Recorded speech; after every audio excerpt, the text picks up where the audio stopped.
오늘 아침을 여는 말씀은 아가서 4장 7절 말씀입니다. 나의 사랑 너는 어여쁘고 아무 흠이 없구나. 아멘. 아가서 4장은 신부의 아름다움에 대한 신랑의 찬미와 두 사람의 친밀한 사랑의 묘사가 가득 담겨 있습니다. 말씀을 통해 신랑과 친밀한 사랑을 나누기 위해 신부가 어떻게 해야 하는지 살펴보도록 하겠습니다.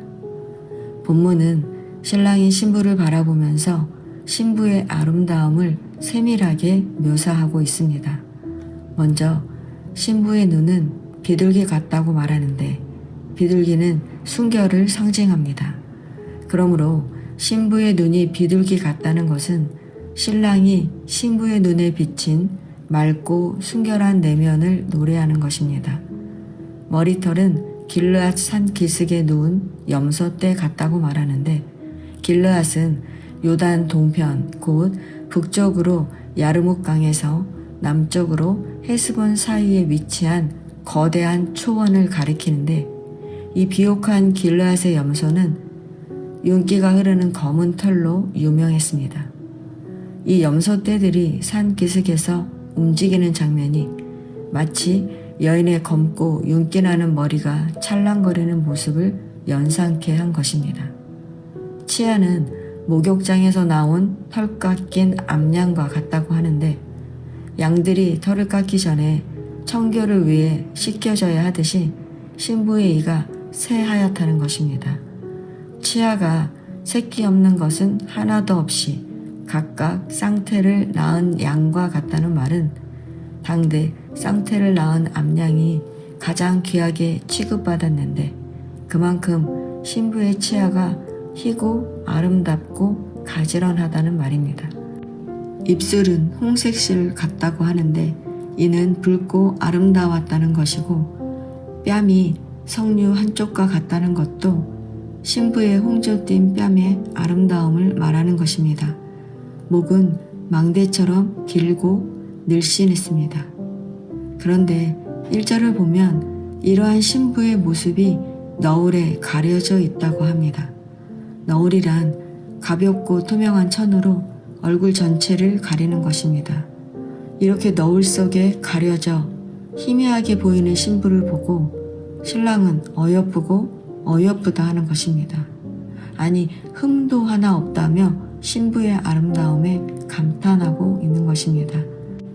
이렇게 신랑은 신부에게 완전히 마음을 빼앗겨 버렸습니다.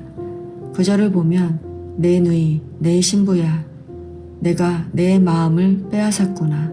내 눈으로 한번 보는 것과 내 목에 굿을 한 꿰미로 내 마음을 빼앗았구나 라고 말하듯이 신랑은 신부의 눈길 한 번에 마음이 완전히 무너져 내렸습니다. 또 10절을 보면 내 누이 내 신부야 내 사랑이 어찌 그리 아름다운지 내 사랑은 포도주보다 진하고 내 기름의 향기는 각양 향품보다 향기롭구나 라며 신랑은 신부의 사랑에 완전히 취해버렸습니다. 어디 그뿐입니까? 11절을 보면 내 신부야 내 입술에서는 꿀방울이 떨어지고 내 혀 밑에는 꿀과 젖이 있고 내 의복의 향기는 레바논의 향기 같구나 라며 신랑은 신부의 달콤한 말과 향기에 정신을 차리지 못합니다. 신랑은 내 마음을 빼앗았구나 라고 반복함으로써 사랑의 포로가 되었음을 말하고 있습니다. 성도 여러분, 세상에 아무 흠이 없는 사람이 있을까요? 아무리 완벽한 사람이라고 해도 사람은 누구나가 흠이 있기 마련입니다. 그런데 오늘 본문을 보시면 신랑은 신부에게 나의 사랑, 너는 어여쁘고 아무 흠이 없구나 라고 말합니다. 이 말은 신부가 정말 아무 흠이 없다는 말이 아닙니다. 신랑의 눈에 신부가 아무 흠이 없어 보인다는 것입니다. 마치 우리가 눈에 콩깍지가 껴야 결혼을 한다는 말처럼 신랑의 눈에는 신부가 그저 이뻐 보이기만 한다는 것입니다.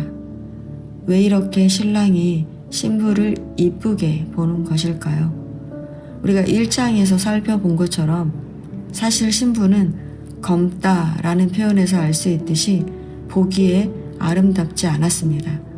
그런데도 신랑이 신부를 아무 흠이 없다고 말하며 이쁘다고 하는 것은 1절에 신랑이 신부를 부르는 말에서 알 수 있습니다. 1절에서 신랑은 신부를 향해 내 사랑이라고 부릅니다. 이 말은 신랑이 너무나 신부를 사랑하기 때문에 남들이 뭐라고 이야기하든 상관없이 신부가 이쁘다는 것입니다. 아니, 아무런 흠조차도 찾을 수 없을 만큼 사랑스럽게 보인다는 것입니다. 성도 여러분, 하나님께서도 우리를 이렇게 바라보십니다. 하나님은 여전히 죄 가운데 살아가는 우리를 사랑스러운 눈길로 바라보고 계십니다. 우리가 이러한 하나님의 사랑을 안다면 어떻게 해야 하겠습니까? 술람미 여인처럼 정결한 신부로 신랑을 맞을 준비를 해야 합니다. 12절을 보면 신랑은 신부를 잠근 동산, 덮은 우물, 봉한 샘으로 묘사하는데 이 말은 생명의 원천인 동산, 우물, 샘이 이제까지 잠겨 있었고 덮여 있었고 봉해 있었다는 것입니다. 즉 이제껏 신부가 오직 신랑을 위해 자신을 정결하게 지켜왔다는 것입니다. 예수 그리스도의 신부된 우리에게 필요한 것이 바로 이 순결함입니다. 우리가 주님의 순결한 신부로 혼인잔치에 참여해야만 주님께 큰 기쁨이 되는 것입니다. 이렇게 우리가 순결한 신부가 될 때 신랑은 신부와 함께 먹고 마시게 됩니다. 즉, 친밀한 관계를 맺으며 사는 진짜 부부가 되는 것입니다. 성도 여러분, 우리도 순결한 신부가 되기 위해 힘써야 합니다. 신부가 여러 명의 신랑과 함께 부부 관계를 맺을 수 없듯이 신부는 오직 한 신랑만을 위한 신부가 되어야 한다는 것입니다. 그것이 바로 신부의 순결함입니다. 우리가 인생을 살면서 때로는 북풍과 남풍, 즉 고난과 시련이 오기도 하고 형통의 때를 만나기도 하지만 어떠한 상황에도 오직 신랑만을 위한 신부로 세워져야 합니다. 봄이 되면 꽃 향기가 저절로 바람을 타고 날리듯이 우리가 주님만을 바라보며 애쓰고 수고한 우리의 삶의 흔적들이 주님께로 닿아야 합니다. 그때 비로소 주님이 우리에게 오셔서 우리와 함께 하실 것입니다. 그렇게 주님만을 위한 순결한 신부로 주님과 함께 기쁨의 삶을 살아가는 저와 여러분 되시기를 축원합니다.